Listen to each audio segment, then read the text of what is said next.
All right, so we are back, you guys, for another episode. That should be number 30. Yeah, I told you guys the goal is 50 by the end of the year. I think we're well on our way. Today, another amazing guest, someone that my pastor has been recommending me for the past ever since I started my podcast. He told me you need to have this guy on. So I'm excited for this podcast. So guys, let me introduce you, Tim Mossholder. How's it Yeah. going? Hey, Matt Dorian, I'm doing great. It's an honor to be here. I'm Dirty 30, Yes. right? Episode 30 That's what with I'm you. saying. It's exciting, man. I'm glad to be here. Yeah, thank you for inviting. Thank you for coming because Yeah. I invited you.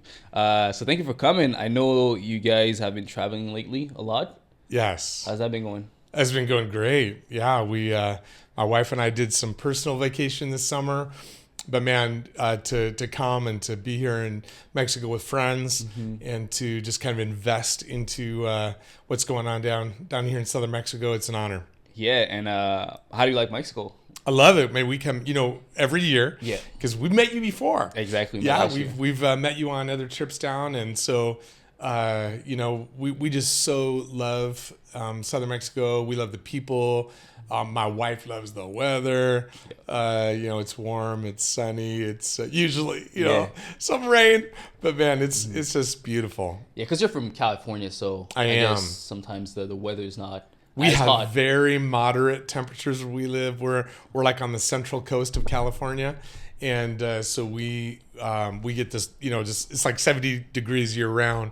But my wife really likes to come warm places, so it helps that we have friends here. Of course, and you guys plan on moving here eventually, or Maybe. I mean, my wife and I, right now it's kind of like we joke about it. Like when we retire, man, southern Mexico, the whole Cancun area. And like yourself, there's a lot of expats here. A lot of people from different countries around the world that come here because of the weather, and it's great. Yeah, I know a lot of people come here. I mean, me, I came here. I'm still pretty young, but I know a lot of people have this as a retirement plan to come to Mexico and just Absolutely. live out life. You know what I'm saying? Yep. But yeah, I mean, I'm excited for this podcast for this episode, and just maybe let's introduce you. I mean, for the people that don't know who you are, what Sure. you do, can you tell us who's Tim? Absolutely. So, I'll give you just a little bit of background and kind of share with you what I'm doing. I'm a dad. I have 3 kids. I have an awesome wife. We've been married now over 35 years, and that's incredible. So we have 3 grown children. We have a son who's a head football coach in Idaho. We have a middle daughter who is actually working with us, and I'll share a little bit about what we're doing in California. We live in Santa Maria, California. And then our youngest is in television production in Los Angeles. And so that's kind of what they're doing. And my wife and I, then along with our daughter, we're together in Santa Maria working. And so what I do on day in, day out is I'm the lead pastor of a church in Santa Maria. It's a historic church within the Foursquare church movement. And so we've been there 8.5 years now. And Wow. that's my day to day. That's good, and I think your Joel was sharing with us that your church has been around for quite a while. I think it's been like 100 years, something. Almost, man. We're coming up on the 100th year anniversary of our church. The church has been in Santa Maria for 96 years. And so already kind of thinking about our 100-year celebration coming up in a few years. And that's exciting. We have deep relationship, deep impact in our city. We have all kinds of community partnerships that are happening. In fact, tonight the city is we're not there, but our church is getting to host a citywide conversation about some important topics that are taking place in our city. And so we partner with, all kinds of organizations and agencies. There's food that is going out into our neighborhood every single week from our campus. Just all kinds of partnerships. We partner with the county for families that are in crisis. They have a safe space to come and meet. So we do everything we can for the benefit of our community and our neighbors. That's beautiful because our church has been around for. I think we celebrated our sixth-year anniversary this year. Amazing. Last month, and it's crazy to see. We're so young, and you have your church that is like almost 100 years old. Almost You know, 100 so years old. that's Yeah. amazing. And how did you get into ministry? How did you become a pastor? That's a big question. So, yeah, kind of part of my leadership journey. Growing up, both my parents were involved in different areas of ministry. So I kind of grew up watching that, but it was never my interest, you know. I grew up in and around the church, grew up at a really good church in Southern California. But it wasn't till about a year after high school that I really got this vision for God. And, you know, it's like when I really had, I would say, a real spiritual awakening in my life. And it, you know, kind of began to take the words of Jesus really seriously. And, you know, it's like the question, you know, it's like, what if Jesus is real? What if what he said is true? What if that would really, you know, impact the trajectory of my life? And it did. I mean, it dramatically altered, like within the course of a week. Wow. When I was 19 years old, my life was radically altered. You know, some people talk about like a calling, and I mean, you know, some that happens differently in different people's lives. But for me, I can point back to that one week when I was 19, and where I just knew that I wanted my life to be about serving other people, about doing the best I could to represent Jesus really well. Anywhere around the world. I was like so willing to go anywhere. I kind of figured, you know, it's like, why would I stay in America? You know, America's already got a lot of churches. America, you know, you can turn on the television, radio whenever you want and hear about Jesus. Yeah. And so I assumed at that point that I was going to be, you know, going somewhere else around the world where maybe there was a greater need. But as I just kind of followed what I believed to be God's plan for myself, it ended up causing me to first serve young people. For most of my years, I've been very involved in youth ministry, college ministry, doing all kinds of work with young people. And then that led into teaching at the university level, and taught all kinds of youth ministry courses, adolescent development, you know, things helping other people prepare to serve emerging generations.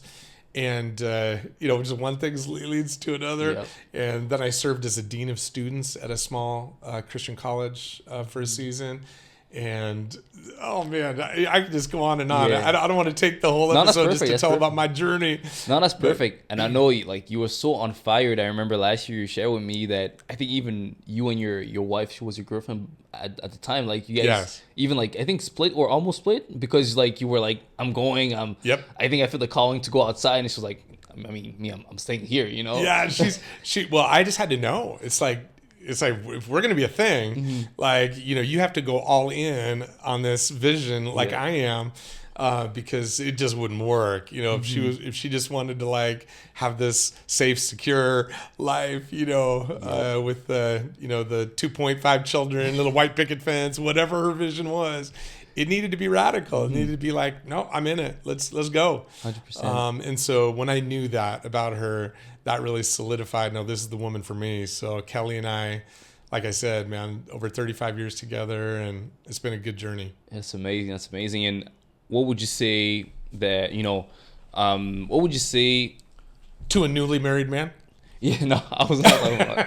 I mean, we might dig into relationships. Okay, like, all right. I'm super hoping. It's like, we'll see where the conversation goes, but I'm definitely open to talk about that, because again, that's just another subject that I'm truly passionate about. Yeah. You know, relationships and stuff like that. But I was gonna ask you, what was, you know, the influence of your parents in you going into ministry? Oh, you know, wow. because you said you were, you know, you grew up in a Christian environment. Yeah. You know, so I know a lot of people sometimes they grew up in a Christian environment. You know, their parents, you know, go to church and all that, but they end up, you know, just doing a 180 and going the opposite direction. Happens a lot. Yeah. So what was it like for you? You know. So, man, we could do a whole episode just on that. You know, how do you raise leaders? You know, in your own home. Yeah. It's a really big thing. A few things I think that my parents did for me, especially I think that it kind of let's just say equipped me for my spiritual journey, and now being a leader, in the church world. I think a few of the things they did is that one, they were not perfect parents, but they modeled for me things that were good and healthy of their faith.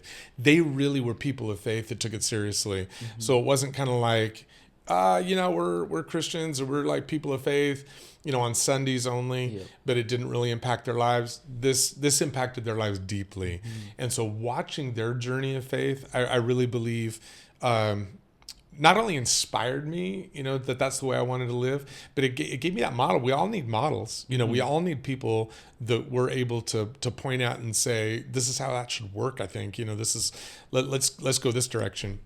So they did that for me. The second thing they did is that they made sure that we were in a really healthy church environment. Mm-hmm. And man, if any parents are out there that are kind of on this same journey, maybe people who are exploring, what it would look like to raise healthy kids. Mm-hmm.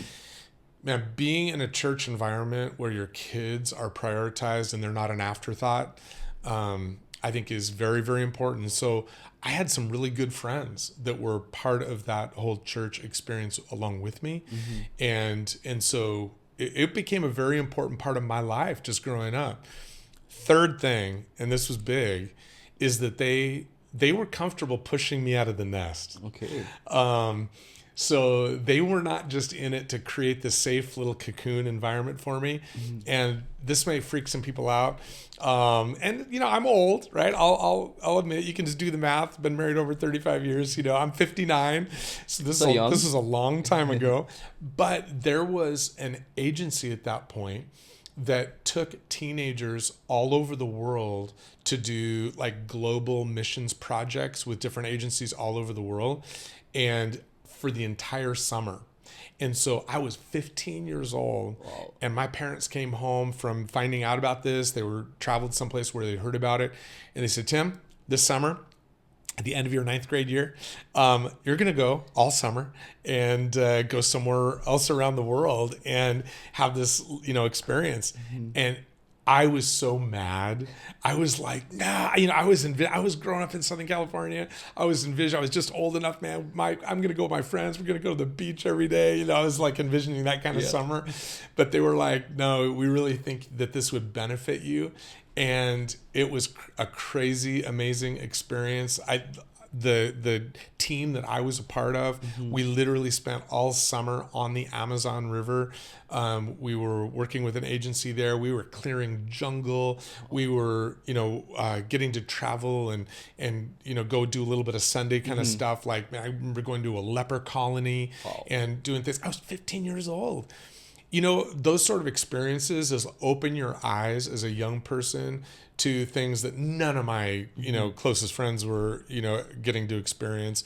And I think it shaped my worldview and literally began to shape, who I was developing into. Mm-hmm.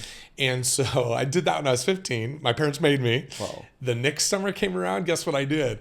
I want to go back. Yeah. And so I signed up. I wanted to go. Wow. So at my 16th year, got to go to Germany. And worked at this Christian camp, and a lot of it was construction, a lot of it was just helping out with physical projects, but then also getting to go and explore the German culture and go visit some churches there and things like that. So it was an amazing, life-changing experience, and that was because my parents had this vision for me bigger than I had for myself, because not many 15-year-olds have this massive vision for their life and the world, and but they had a vision for me that was bigger than I had of my own, and I'm very thankful. And would you say that maybe it's you experiencing those events, traveling and seeing other parts of the world where there's a need that kind of cultivated that, yes. that desire to want and help? Yeah, it's like a handful. That was when I was like 15, 16. Mm-hmm. But I said it wasn't until I was 19 till I had this this personal spiritual awakening, caught this vision, and said, like, God, I'll go anywhere around the world. Mm-hmm. That I think that I actually knew what that could look like. Mm-hmm. I knew when I was saying that, it wasn't just theoretical. Like, I'd been to a leper colony. Yeah. I'd been down the Amazon River, way deep down the Amazon. So it's like I knew what I was actually getting myself into. Yeah. And so it really set me up in, I think, some very powerful ways in my own story for my future. Mm-hmm. And fast forward again. Now you're 19 years old.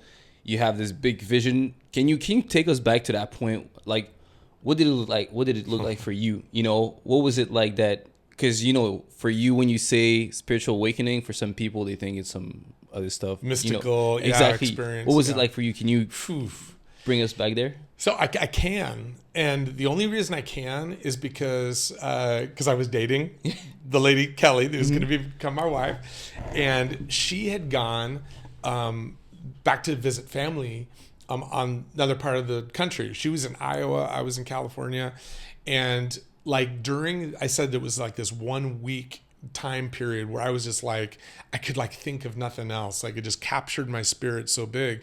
And every night I was writing her letters.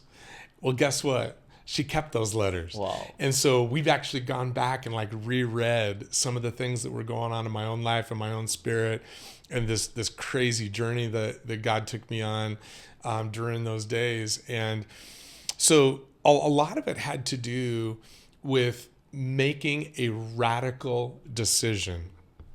I'd heard this message. It was actually my college pastor on one Sunday, gave part one of a message, and then by the next Sunday he gave part two. And he talked, and this guy was just brilliant. Dr. Daniel Brown, was from UCLA, Rhodes Scholar, just amazing. He was my college pastor. This guy was just amazing and a great communicator. But he talked about, I think for a lot of Christians, they kind of think well, we're just writing out, this story here on earth, and any day it could end, then we're gonna go to heaven, that'll be great.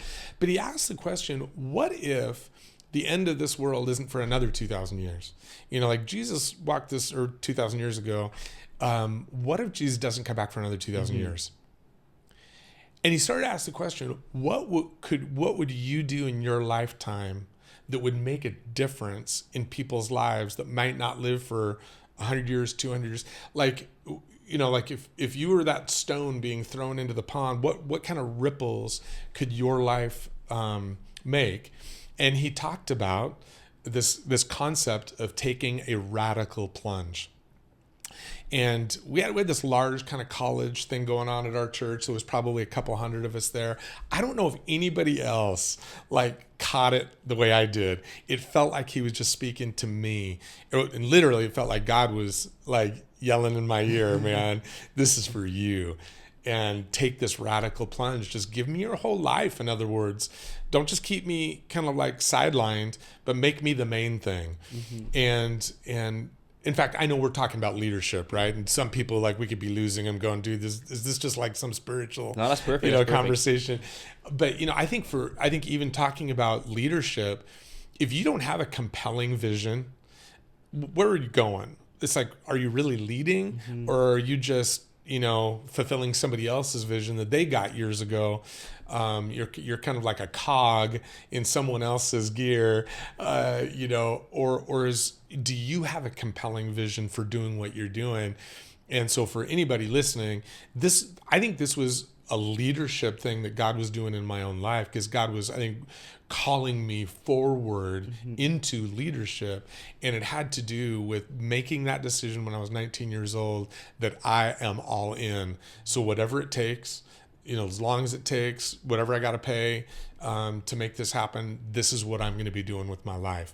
And so, so I do know what was going on in this 19-year-old soul, because I have the physical paper record of Kelly, this is what's going on in my heart. So, and there's a couple of things that you said that I really like that I want to just touch back on. First, I've been doing MTI.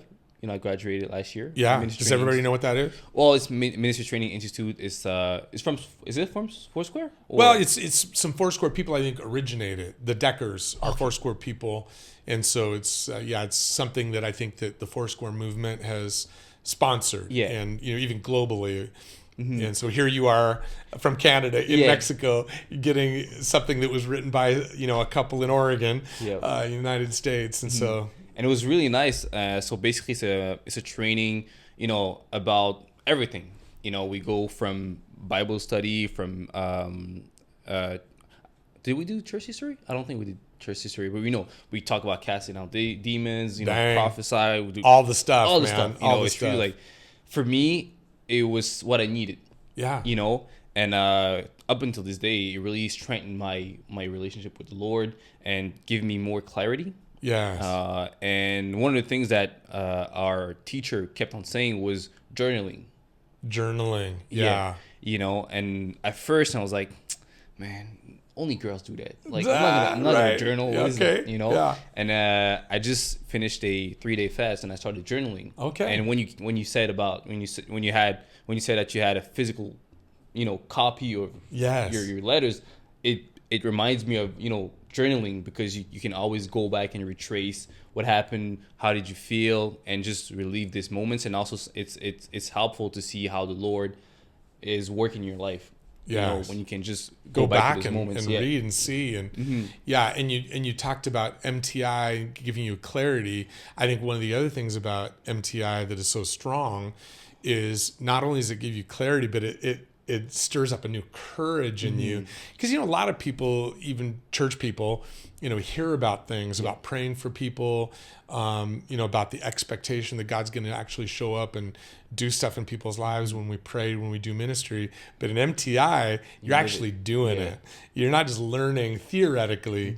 And so clarity, but matched with courage, those two things are, I think, critical on our leadership journey. And you're becoming a spiritual leader, man. Yeah. Not only a business leader, but a spiritual leader. That's awesome. Yeah, and I think that was supposed to be my last subject, but we're gonna dive right now into it.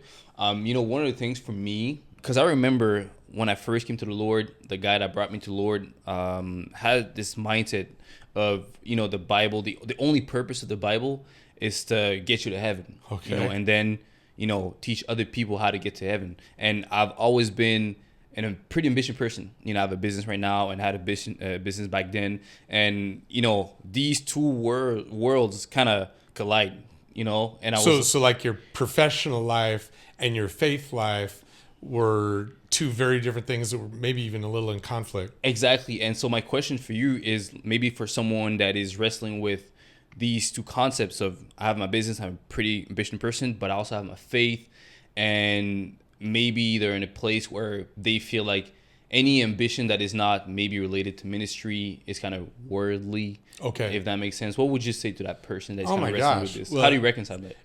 Man, the way I read scripture is that it is all about bringing all aspects of our life into unity under God.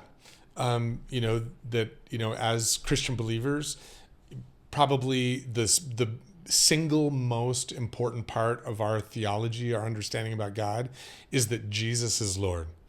And he's Lord over everything. It's like Jesus was asked, what's the greatest commandment? And he answers back, love the Lord your God with all your heart, soul, mind, strength, and love your neighbor as yourself. And man, those 5 things right there speak to every part of the human life, every single part, who we are mentally, physically, socially, emotionally, and spiritually. So being a follower of Jesus isn't just about being this spiritual person, we're floating out over here. It's like, no, bring that, who you are spiritually, into every part of your life. Love the Lord your God with all of it. So, if I'm talking to business leaders, it's kind of like, man, what does that look like in your world? So how do you honor God? How do you love God? How do you love other people through what you're doing? Because that's what God wants us to do. Love your neighbor as yourself, it's the greatest commandment. So I think there's massive integration between every facet of our life. What we do with our money, what we do with our sex lives, what we do with, how we treat other people. even customer service is kind of like, man, if that's generated by true care for other people and is like, love your neighbor as yourself, how would you want to be treated? You know, the golden rule, you know, it's like treat other people the way you want to be treated. Exactly. And I mean, I think God's word shows us so much about how we're to live our lives. Hey, heaven's great. You know, that's like someday, but man, so much of scripture is really about how we're to live now. And it's much more about just waiting someday to get to heaven. I believe that, you know, a lot of people are familiar with the Lord's Prayer, you know, and central to the Lord's Prayer is that may your kingdom come on earth as it is in heaven. As it is in heaven. In other words, like, God, however you would plan things, however you would orchestrate things, Lord, I want to be part of doing that here on earth. I don't want to just wait to get to heaven, you know, and get my little harp and sit on a cloud, which I don't think is what heaven's going to be like, by the way. But, you know, I want to do everything that I can to bring God's plan, his purpose, his love, you know, into every situation. If I was owning a coffee shop, or if I was, you know, running some other sort of business, I would feel the same way and try to be doing that through that avenue. I just happen to be pastoring a church. Mm-hmm. And I think it's pretty interesting what you're saying, because as I said, I fasted last week for 3 days, and during my fasting time and journaling and stuff like that, I really felt the Lord bringing me to Colossians 3:23 when he says, whatever you do, work at it as for the Lord, and not as working for human masters. Yeah. And I really felt like the Lord was telling me, hey, what you've been doing wrong all those years, or whatever time you've been doing business, is you've been operating your business as it was your own and not mine. Okay. You know, and that completely shifted my perspective on how I operate on a day-to-day. And one of the things is also, if you have ambition, whatever it is, I think it's almost, it's really important to have Christians succeeding in all those aspects, because again, when we read maybe like, let's say James chapter 2, faith without work is dead. We want to have deeds. We want to do good in every aspect, because at the end of the day, we want to bring all that success, all that to God. I think that if we do well in our careers, our studies, whatever we do, if people can see that, then we can redirect people to the Lord. It's good. And that's, for me, that's what I really got from that fasting time. Right. That you got to do good. You got to, you know, uphold yourself to a higher standard, because if you do well, people are going to look at you, and then you can then redirect them to me. I like it. You know, and that really helped me, because again, I struggled with that for a long time. Okay. Being like, I want to do a lot of great things, yes, earn money and stuff, but I don't want to jeopardize my faith because of that. Right. You know what I'm saying? Can I share one other thing? Yeah. It's reminding me some of what you're saying right there. One of the most important scriptures to me, this concept, the spiritual concept, actually comes from the first chapter of Genesis. Mm-hmm. And I think it speaks to this whole idea of that you're pursuing right here, that like whatever we do, we're going to do it, you know, for God's glory. And it's Genesis 1:28. And there's this famous thing where God is speaking. It's the first blessing that God gives. And it says that he blessed humanity, Adam and Eve, blessed them, and says, be fruitful and multiply. Mm-hmm. And then there's other places. That same phrase is used a few other times in Genesis. It's always attached to a blessing. God blessed them and says, be fruitful and multiply. And I always kind of thought, you know, like for decades, thought, okay, be fruitful and multiply. Like maybe God's stuttering. Like, is he saying the same thing twice? You know, what's that all about? But it was just a couple of years ago that I really came to recognize that being fruitful and multiplying are two very different things. Mm-hmm. So I've studied this. I mean, it's two different Hebrew words that are being used there. Being fruitful has to do with being blessed. It's like receive my blessing. You know, I want you to thrive as a human in all different facets.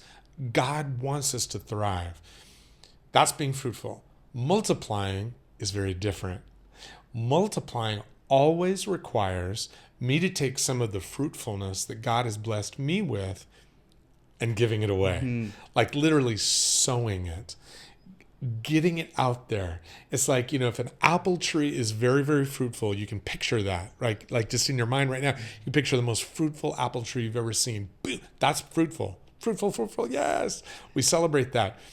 But to multiply that means we have to take some of those apples, that we need to take some of the seed, and out of that, oh my gosh, can become orchards, that can feed the world. That's that multiplication, is giving it away.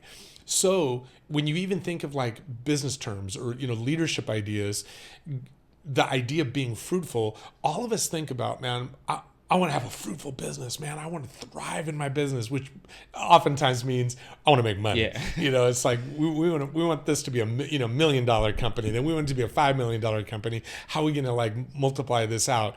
Or I should say just increase our own fruitfulness. A lot of people miss that second part. And this is what God always requires. Whenever God gives a gift, his intent is always for us to share that with others.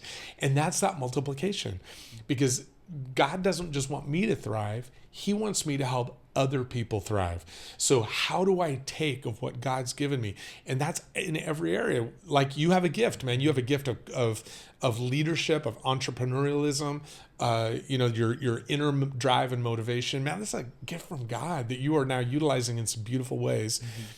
But how do you give it away? Part you're doing that through your podcast. You don't have to do this. Yeah. Right? You could be doing stuff that's good, like maybe be more, have a bigger ROI right now, It's like, I'm going to take these hours, I'm going to turn it into money.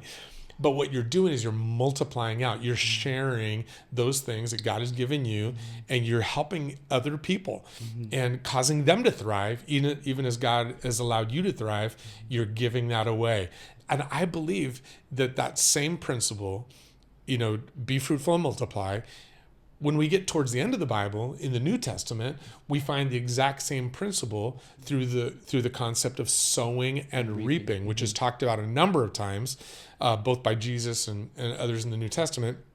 Sowing and reaping is the exact same thing. Reaping has to do with me being blessed, and me thriving. Sowing is always taking of what God has given and giving it away so that others can thrive, so that this can multiply out into other people, into other communities, other businesses. So anybody that's listening today, man, I hope you would take that as a massive leadership principle. And what does God's word say? Is as you sow, you also will reap. To the same measure you sow, you're also going to reap. So there's this cyclical aspect to this sowing and reaping, being fruitful and multiplying. It's like to the measure that you're going to multiply, Dorian, I believe that God is going to allow you to reap back in that same measure. That's his word. That's his promise to you. Yeah. And so yes, let's be as fruitful as we can, so that we can give as much as we can. It's not about us just being fat and happy.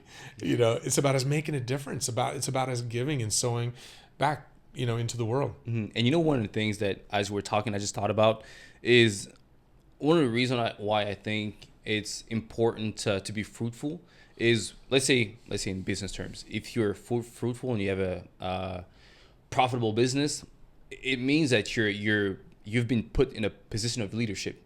You can now influence others. Yes. And instead of maybe having to submit to maybe someone or another authority that maybe doesn't have a godly agenda. Now, if you're a leader, you're being successful in what you do, whether it's business, whether it's relationship. Now people look up to you.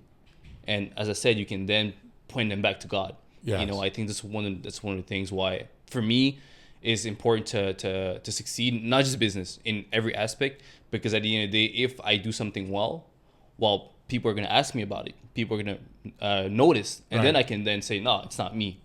It's from God. Absolutely. So yeah. I think the greater the size of one's business platform, it really, leadership equates to influence. And so as your enterprise grows, it's going to be more opportunity to influence other individuals, other business leaders, and ultimately into your community, your church. You know, if you've got $10 million coming in, guess what? You're able to reinvest that into church and ministry and missions and things that are like going to make a massive difference, around the world in so many different beautiful ways. Good. Yes. Anyways, yeah, that was good. That was good. Loved it. Yeah. And again, I think also one of the reasons why I really wanted to have you on is the church that you're pastoring right now. Yeah. It's a pretty decent size. It's not massive. We're right there in the healthy medium size. In the research that I do, I think the median size church, at least in America, is about 65 people. Okay. We're influencing on a weekly basis about 400 people. So that's not massive. There's churches in our city that are bigger than we are. There's certainly a lot of churches, that have a bigger footprint. But I love our size. I know even the years before coming to Santa Maria, when I was envisioning like what sort of church would I want to pastor, I kind of always I didn't want to pastor a church that was like an aircraft carrier because they're so hard to maneuver and move. I'd really prayed. It was like the desire of my heart. I wanted like a battleship church, like we can maneuver, we can get into things, we can, go and do stuff around the world. And I really feel that that's the size of church we are. Yeah. We're like a battleship, man. We're getting in there and doing business. And so. Yeah, that's amazing. And the reason why I was asking is because as you can see, our church is pretty smaller than yours, Somewhat, but man, for a younger church, man, you guys are thriving. Yeah. I mean, of course, because of I come every year, so I get to see, the growth, and it's beautiful. No, I think we're having amazing growth. And one of the main reason I would say is the leadership. Yeah. That we have in the church, from Holly and Steve to Joel and Veronica.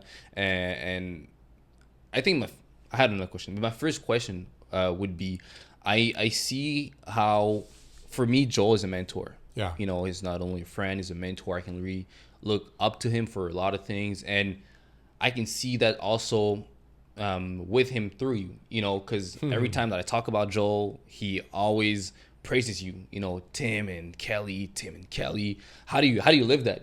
How do you live that relationship with Joel and seeing him thrive in his ministry, in his church? How do you see that? Because at first he was, under your leadership, and now you see that maybe. Yeah, for those who don't know, I mean, he grew up in Santa Maria. When I arrived to the church 8.5 years ago to Santa Maria, he was on staff. He'd been serving there for some seasons already. But we really quickly hit it off. We became close, and we actually shared vision of doing this cross-cultural ministry model in Santa Maria. Again, a lot of people wouldn't be familiar with Santa Maria, but we're a very multi-ethnic, multilingual environment, and which is predominantly English and Spanish. We're an agricultural community, so we have a lot of people, particularly from Mexico, that are in our community. And the neighborhood, even where our church is predominantly Spanish speaking. And so, here comes this white guy, into, this monolingual white. It's like, I needed someone like Joel to be a cultural interpreter for me, not just a language interpreter for me. And so he is that. And we struck up a beautiful friendship. So when it seemed that God was signaling that they were going to be heading from Santa Maria to Mexico, what an honor for us to be able to sponsor, to partner. And we didn't feel that partnership was just like sending him to Mexico, but staying attached. Like Joel and Veronica, whatever you guys need, we want to be part of your ongoing story. So not that we're like his boss, because we're not, but we're definitely stayed connected, and it's an honor to be considered by Joel and Veronica to be mentors, my wife and I, in their lives. And we're older. We have grown children. We've been pastoring and doing ministry stuff for more years. And so, man, whatever we have, it's like, honestly, as God has made us fruitful, how can we multiply that out? And man, you find good people to pour into. And Joel and Veronica Adiola are just amazing people to pour into. Yeah, of course. And again, for me, it's the reason why I find it so funny is because I feel like how I see Joel, and how I admire him, I see that with him, with you, you know what I'm saying? And so it's kind of funny to get to talk to you and see how you've been able to pour into him, and now he's pouring into me, and I believe that's the goal of leadership. It is the goal of leadership. Yeah, it's that generational impact. And it's not just about what I'm doing in Joel's life. It's about now what Joel's doing in hundreds of other people in Southern Mexico. It's amazing. And so back to my question. So my question was, so you've seen our church. It's a smaller church. And for me, because when I was going to church in Canada, one of the reasons why I really had a hard time connecting, because the size of the church was too big. Okay. I didn't feel like I was a part of something. Right. I just went to church. There was hundreds of people. I just went to church. But when I came here, the church was so small that it was easier to connect. Yeah. It's almost like you can smell the pastor's breath when he's talking. Oh my gosh. So how do you... There's a lot of salsa going on in here. There's a lot of... Yeah. Okay. So how do you... Your church is bigger. How do you keep that connection with your congregation, with the people that are coming? I know you're right in the middle of an episode, and I hope you're enjoying it, but I had to call out on everybody that is serious about reaching their fitness goals. If you're someone with a busy schedule, you're a professional, you're an entrepreneur, you're a mom, you're a dad, and you want to optimize your health to improve other aspects of your life, and you're looking for someone that is going to provide you with the right tools, such as personalized meal plans, workout plans, regular follow-ups and check-ins tailored to your reality, I'm here to help. Make sure to head to the www.upgradefitness.net and book a free consultation with me so that we can discuss and see how we can work together and help you reach your fitness goals. All right, back to the podcast. Dorian, that is a big question that I think every church has to wrestle with, whether they're big or small. Because the truth is, you can go to a smaller congregation that's not being led the way yours is, and people can have the same experience where it's just come in, sit down, listen, leave, and you're still not getting the connection. So I don't really think it has so much to do with size. Size is not the make it or break it factor. It's the engagement and the connectivity. And listen, all of us have lived through a pandemic that changed everything. In fact, part of our church's story, like many, is I would say we were kind of thriving prior to COVID. Okay. It's like, man, we'd been there for 5 years. So everything that we had invested into the direction that we believed the church should go, man, it felt like we were firing on all cylinders, and things were going really well. And Joel was a huge part of that, Joel and Veronica. And then, dude, then the wheels fell off, not just for our church, but like for the world. It's like everything came crashing to a halt.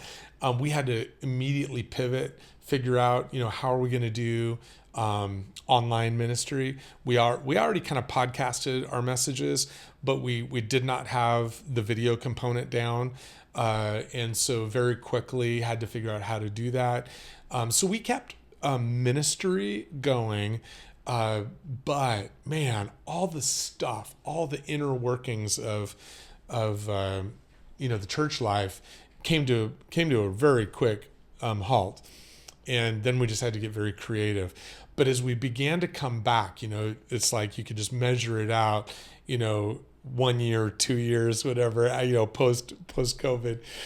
Last year, it felt like for us, we were still at a place of really struggling, 2 years after COVID hit, of like, really, how do we regain that engaged, integrated life together as a church that we had been experiencing really well before COVID. And what it did is it forced me, and I think this is a bigger leadership conversation, not just church world. So hopefully this helps people that are just, like in whatever form of entrepreneurialism or business leadership, organizational leadership. that it forced us as a church, or forced me as the key leader, to reestablish how are we going to rebuild something that people can engage to, because what I discerned is that everything that was going on now all revolved around me as the leader. It's like what I was doing from up front, what I could lead and cause people to be engaged in. That's the only thing that was happening, because that's where we were kind of what had happened during the pandemic. And so we were still kind of living in that reality. And so what we did at our church is that we have taken this last year to kind of reboot a lot of our leadership training. So created a whole leadership opportunity for people to come in and be trained on, like, hey, if you want to be part of this vision, we want to help equip you to do that. So we started from kind of zero and created a whole new leadership training opportunity for people.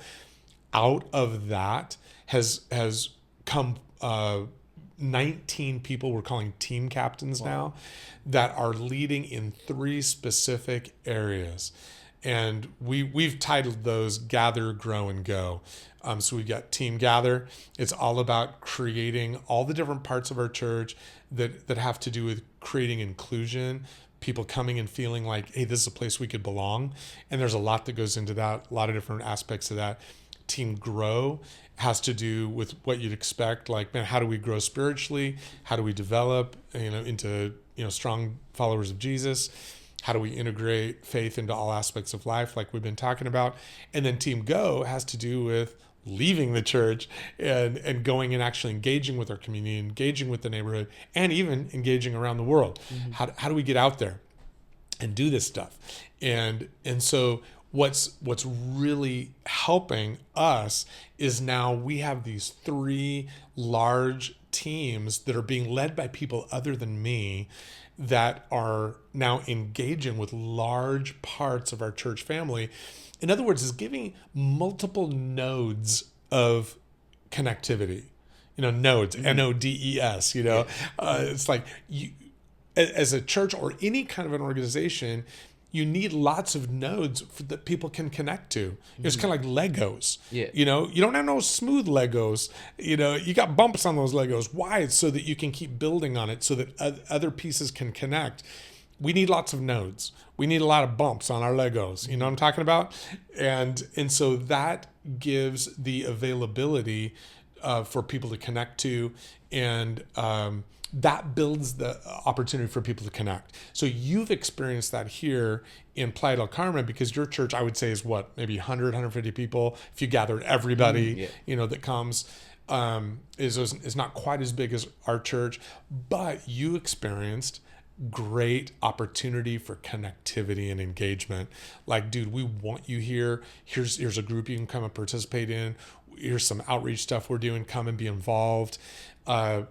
That can happen in a smaller church, but it can also happen in larger churches. And there are some churches that are very, very large that do this very, very well. Mm-hmm. And it's about creating those opportunities for personal integration, connectivity, and engagement. And so at our church, we've just been rediscovering that, kind of forced to do that because of the pandemic. But man, I'm so thankful that I had this kind of wake up call that, man, I can't do it all. Mm. I'm going to drown here. Yeah. And a lot of pastors and a lot of business leaders and organization leaders have been drowning. Statistically, you can just go on and Google, pastors, pastor recidivism or whatever, like how many pastors are leaving the ministry. And it's been kind of shocking. But I think people got buried. It's like it all came upon them to keep things going. That's never what God intended. And it's certainly not what we're wired for as human beings. We can't just exponentially do more and more and more by ourselves.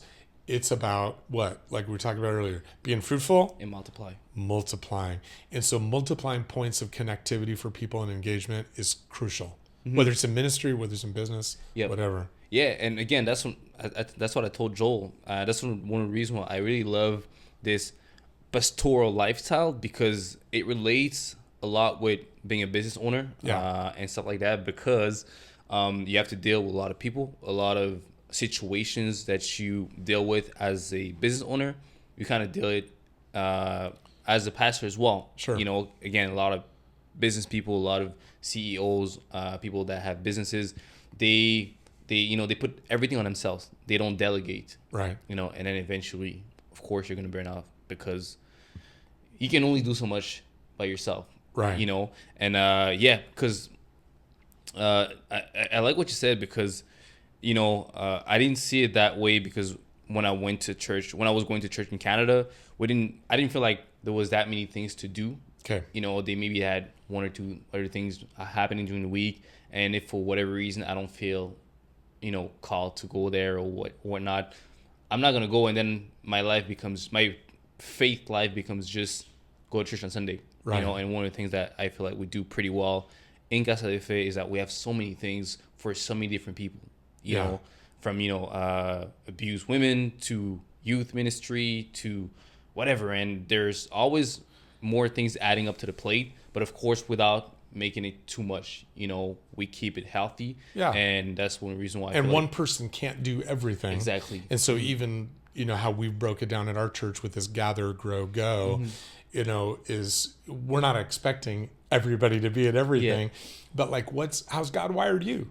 And if you are an includer and you're like all about creating hospitality and making other people feel welcome, man, Team Gather is probably what you're going to want to be a part of. So connect with these leaders because they're going to help train you and get you into spots where you can actually do those things. How we're doing mission together as a church, and so on and so forth. If you want to help teach and lead, and grow or get out there and go into the community, you're gonna find places you can do that through the life of our church. And I guess hopefully it's scalable. Yeah.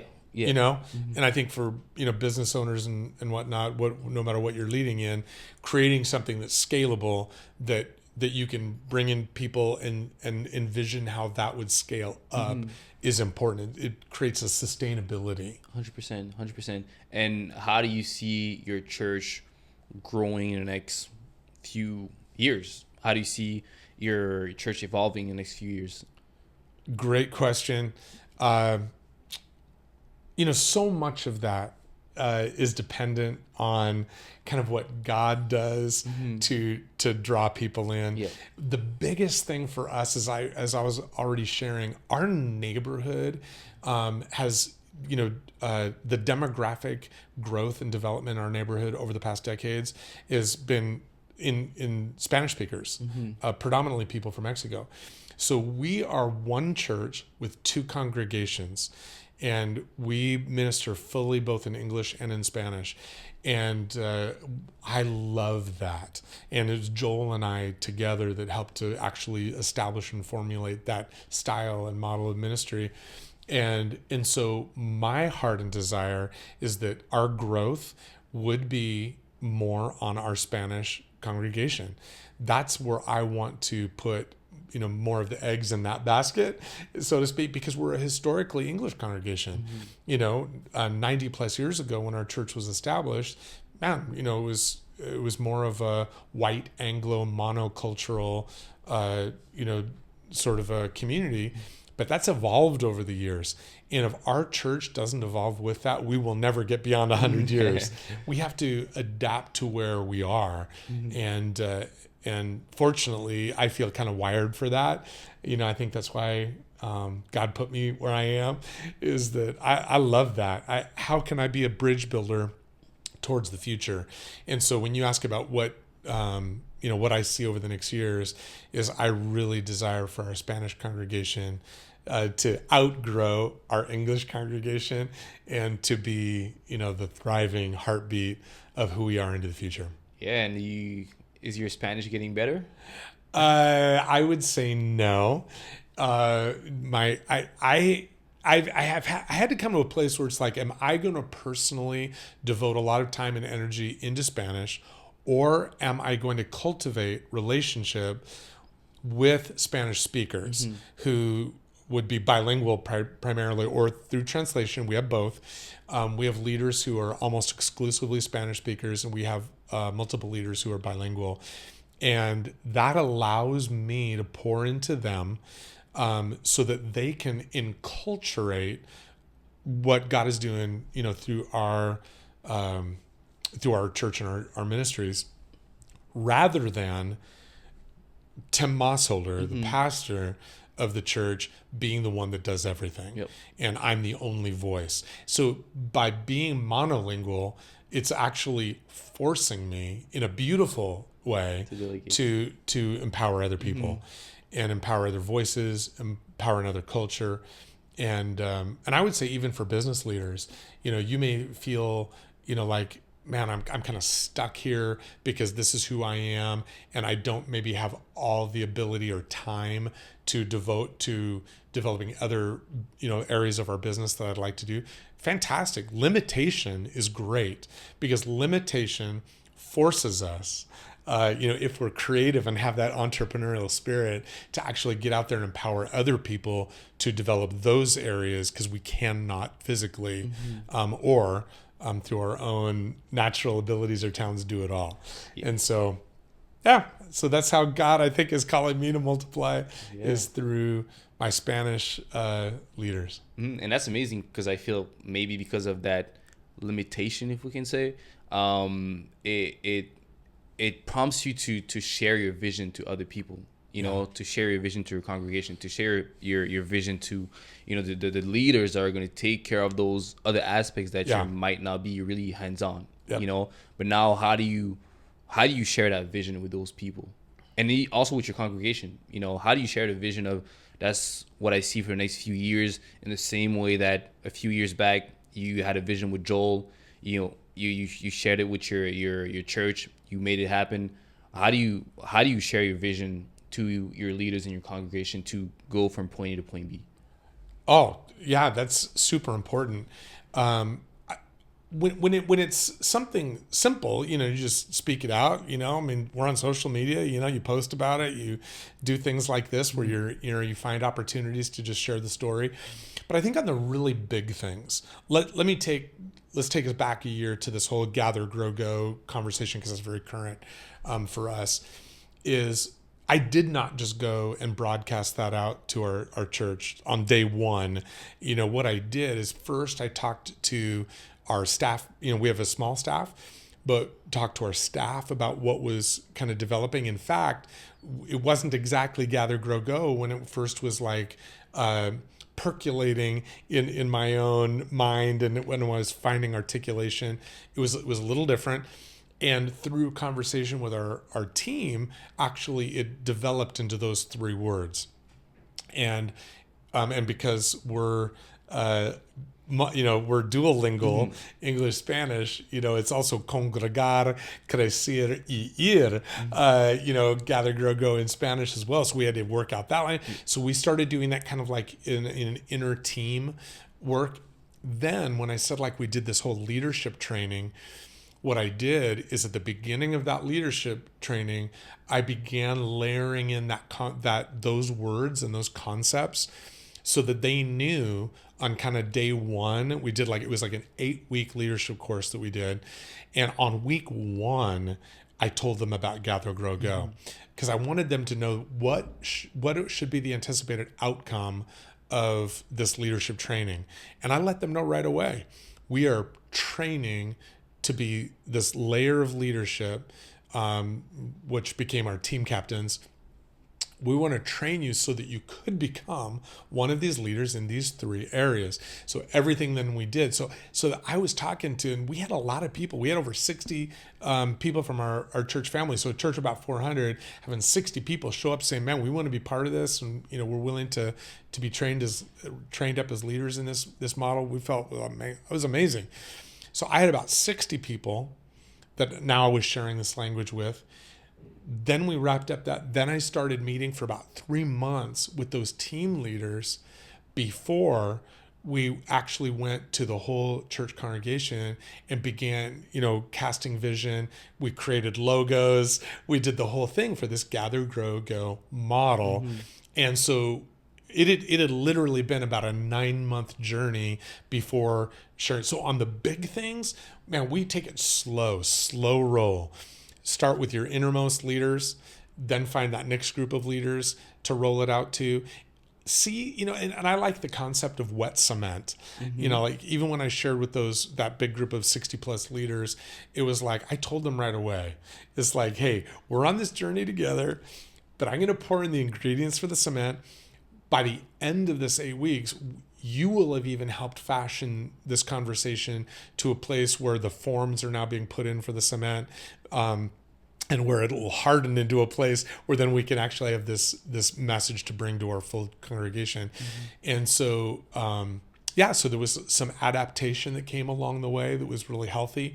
And so smaller groups of leaders, larger group of influencers that we're sharing with, allow the messaging to be shaped so that by the time you actually do the big presentation, people are bought in. Man, I've got this whole team of people now out there that are saying yes, and you want your people to be nodding yes, not shaking their heads like what's he talking about? I don't get it, or I disagree. I mean, the people are bought in. And so on the big things, get buy-in, start small, let it grow, let it be adapted, and then bring the big message. And I think one of the things that I hear when you explain this is, first, you have to give the vision to your leaders, and also lay out the expectations. This is what I want. This is what I see for the next, for the next season of the church, of the organization. Right. And then kind of let people find their place within your vision. Yeah. And then I think once people feel like they're part of the mission, the vision, it's easier for them to go ahead and spread out the word to the whole congregation, to the rest of the church. So yeah, it's that layers, or those ripples going out. Start with your closest, and then let it work its way out, rather than start with the widest audience and then hope everybody gets it. You want to get buy-in from those closest leaders, because then as it rolls out, man, you're going to have a stronger opportunity for buy-in from the whole. Yes. And what's the hardest thing in your opinion in leading a big organization or a big church? Listen, why don't we finish with this? You used the word expectation a minute ago, and one of the things that has become, I think, like a mantra for me over the years, it has to do with expectation, and it just is very simple, but unmet expectations create frustration. Always.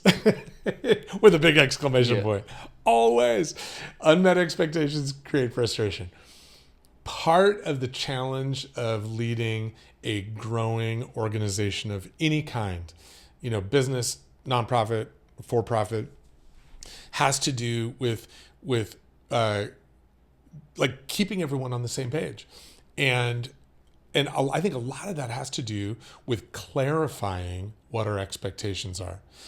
If you have a really small business, there's a gal in our church that does house cleaning, and she's killing it. I mean, her business is doing great, but what she's discovering is that she has very high standards and expectations. And so she's like trying to bring on other employees, and she like, I can't find people who, do what I want to do. But what it has to do with, she is like, I'm proud of her. And rather than settling for how that other person wants to clean a house, it's like, no, these are the clear expectations. So I think one of the key things with leaders is clarifying expectations early on in a process. If you're hiring someone, what should that job description be? It's clarifying expectations. This is what is expected. And then where people are maybe not meeting expectations, then you have to ask, do I train and equip and give them time to adapt to that, because you're not hitting this marker here that we had clearly established. And so, how do we actually help you get there, or recognize when I think what I'm asking of this person is beyond their capacity. This is not their strong suit. And so I think clarifying expectations is one of the absolute key jobs of anyone in leadership. And then recognizing when we are frustrated, and every leader is going to hit leadership frustrations. Something within, whether it's your personal leadership journey, whether it's within the organization, whether it's other people that you're working alongside, or even your customer base, or, whoever's, coming and participating with your organization, and you find yourself frustrated, you can always trace back your frustration to some expectation that is going unmet. Mm-hmm. A lot of times we get frustrated with ourselves. Why am I always like this? It's because we have an expectation. This is what life should be like. And when we can trace back to what expectation am I not meeting on my own? What is this roadblock? Why do I keep hitting this roadblock? And if we can trace it back to what is the expectation I had, then we can actually tear that apart and figure it out. Reverse engineer. Mm-hmm. How do I reverse engineer this to get back to understanding what is the expectation I had? And then we have the opportunity to say, was that a good expectation? Was that a realistic expectation? Was it a healthy expectation? Was that a sustainable expectation? Or was my expectation so high that no one was ever going to be able to live up to that, including myself, in a sustainable and healthy way? Mm-hmm. And so we can either decide, no, that was not a sustainable expectation, wasn't healthy, or no, that's critical for me. This is a non-negotiable. This is the way we operate in our organization. Mm-hmm. This is even what I hold myself to, and we're all agreeing to this up front. And then we have an opportunity to then clarify that in such a way that other people, and we cast the vision for it, we explain it, we talk about it all the time. These are our expectations. And then we hold people accountable to that. Mm-hmm. So yeah, I don't know. I don't know if that answered, what you were asking exactly. That was perfect. Was it? Okay. That was perfect. And while you were talking, I'm going to segue a little bit here, and I don't want to go all over the place, but it reminded me of relationships. Yes. How, and I'm going to talk about, let's say, my relationship. One of the main issues, or one of the main frustration that I had with my partner, was when I had an expectation that wasn't met. Right. And a lot of times the problem is that I didn't speak it out. Clarify it. I didn't clarify it, yeah. And a lot of times just me laying out expectations, speaking it out, she was really open to it. Okay. And I think a lot of times that's a healthy partnership. Yeah. And I think a lot of times is also you have to speak it out. You have to lay out the expectations. And as I think a lot of people would understand too, organizationally, you have to write them out. Mm-hmm. There's something about writing things down that helps us even in that bringing clarity to what the expectations are. Mm-hmm. And sometimes we write it out and we realize when you see it in writing, it's like, oh, dude, that's not sustainable. Yeah. It's like, no, we can't work 80 hours a week, can we? That would not be sustainable on a long-term basis. And so it's like, okay, well, that's not a healthy expectation. Then what would be a healthy expectation? Mm-hmm. How are we all contributing together in a way that is life-giving, fruitful, sustainable? Yeah. Mm-hmm. That's good. And before we move on, or I don't know if we're going to wrap it up, but before we move on, is there any specific leadership advice that you could give to the people that are watching or listening to the podcast? Sure. Mm-hmm. When I think about leadership organizationally, I think in terms of two big arenas of leadership that are complementary but are quite different. And one I would describe, and you could use different terms, but I'm going to use the word, they're operational. And then over here, you also have then the visionary side. Mm-hmm. And you could use you could say that the institutional side would be the operational side. You could use other terms for that visionary, like the spokespeople, leadership side. But both are leadership. And you have to have both. like in a restaurant, they talk about the back of the house, front of the house. Are you familiar with those terms? Not really. Yeah, like in the restaurant world, it's all about front of the house, back of the house. Back of the house is the operational side. So that's where the kitchen is, of course, but it's also like the business management office. They're ordering all the food, they're getting all the ingredients, but then it's the chef and the sous chefs and the prep people. They're like, you're slicing, dicing, you're making it all work back there. You don't see that typically when you're in the front of the house. The front of the house is all about creating that customer experience. You don't want them with their eyes crying because somebody's cutting onions next to them, That's all back of the house. That's the operational side. You're making it happen. But out here in the front of the house is where it's all about making that customer feeling super special. It's giving them that quality experience where they feel welcomed. They feel like, man, this is a great environment. I'm enjoying being here. And then the food arrives and it's like, oh my gosh, this is amazing. And now you've got somebody hooked. You've got somebody who becomes a brand ambassador for you. But it's not because you drug them to the back of the house. Mm-hmm. They didn't get the tour of the manager's office. They didn't, they weren't back there with the cutting the onions. Both are super necessary, but that is true for every business. This is true for a church world. It's true for nonprofits and for-profits. And I think that sometimes as leaders, we think it's all about one. It's like if you're the chef, you may be thinking it's all about the back of the house. And we have to think both and, not either or.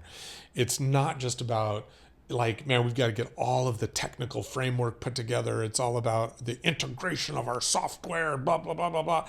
All about these sort of things. No, it's like, hey, think about the customer. The customer is king, right? Mm-hmm. It's like, no, we got to think about that person walking in the door, or if you're an online business or whatever, this actually engaging with us online. It's that front of the house, right? It's the UX, man. It's the user experience. Is how is that working? They don't care about the the back of the house stuff so much. But if you don't have it, you're dead in the water. You have to think both and I think oftentimes as leaders, we can think with either or mentality. Oftentimes some of us have a strong suit in one of the other. Like we're more technical. We want to look at the framework and the operational side. And we're not as strong up front with the customer base or the people that are walking through the door, engaging with our organization, and the vision casting, the storytelling, that user experience. And man, we have to think both and rather than either or as leaders, and recognizing that also forces us, because of our limitations, we can't do everything. Find other people who can help us build that other side. And honestly, we experience that in the church world as well. Some people are really good on the admin side, or some people, all they want to do is get up, they want to teach and preach, and they want to be that upfront person, cast the vision and everything. But if you don't have both, you will fail. Mm-hmm. And I think that I would say that to any leader is to think both and when it comes to the operational side and the vision casting side. You've got to have the both and, back of the house, front of the house, mm-hmm. gelling together, working in synergy. Mm-hmm. And then we create the expectations together mm-hmm. of man, how are we going to make this work? Let's figure this out, clarify that, and then you can move forward. Yes, I love it. And I think that you can also see it in the way God works, because he could do everything by himself. But he decided to bring us into the mission, into his vision. God always used people in his plan. Exactly. Yeah. And he used prophets, teachers, people that have the worst story you can imagine to his glory. And again, being a part of his mission at the end comes back to us as well, because you feel like you're a part of something bigger than yourself. Yeah, absolutely. And I think, using that in anything, whether you're in business, in church, I feel like just bringing other people into your vision is something that is truly rewarding. And again, it helps to be fruitful and multiply. So I think that's going to be the name of the podcast. I love it. Be fruitful and multiply. That's going to be the name of this episode. So yeah, man, is there anything else you wanted to talk about before? Dorian, man, I'm excited for you. as a newly married entrepreneur, bicultural. You know, if am I remembering correctly that you weren't born in Canada? No. Yeah, you were born in Cameroon. Is that correct? Exactly. Cameroon Canadian that is now living in Mexico. Man, you are the world, dude. You represent like a new generation of multi-ethnic, multilingual, young entrepreneurial leaders. And I love the fact that you are figuring out, how do I also integrate my faith with my professional journey? And I just want to encourage you with that, because they are not separate. They are not in conflict. Let's see what God's got for you, man. I'm just excited to follow your journey. Yeah, thank you. I'm excited, man. I love having people like you, people that are wiser, you know, that can pour into me, because I feel like in this generation sometimes we lack, we don't have enough of these leaders, of these people that are maybe a little older, that have more wisdom, that can pour into us, that can guide us. And man, this podcast, I've let you talk a lot, because I was like, I'm taking notes in my head. You know, even off camera, you share certain things that I'm like, man, I needed this. And I think having mentorship, having submitting to a leader is so important, especially for someone like me that is younger, that has a business. I need someone to look up to. I need someone that's going to hold me accountable. And I have this through Joel, through other people, and now also through you. So Absolutely. thank you so much. It's an honor. Yeah, man. Yes. Anyways, guys. Hey, can I just say, dude, Yeah, of course. because I just dropped this. It's like, thank you for saying that there's more wisdom on this side of the microphone. But I have to really say, I have experiential wisdom, because I'm older and I've just stayed in the trenches. You know, I haven't bailed on this journey. But you bring a whole different kind of wisdom, and from the multicultural side of things, and also being part of an emerging generation of new leaders.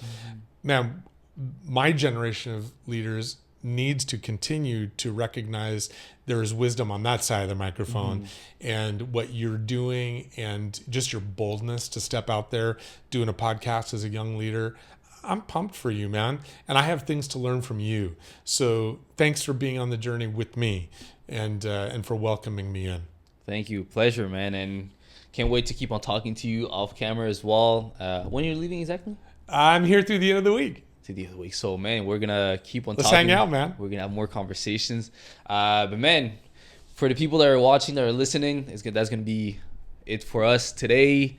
Thank you for watching. If you're watching to the podcast on YouTube, make sure to subscribe. Thumbs up if you're listening to this on any streaming platform, Spotify, Apple Podcasts, whatever it is. Make sure to like it, give it a 5-star. And, man, yes, until next time, as I said, until next time, get up, get dressed, and go get what's yours. All right? Peace out, guys. See you later.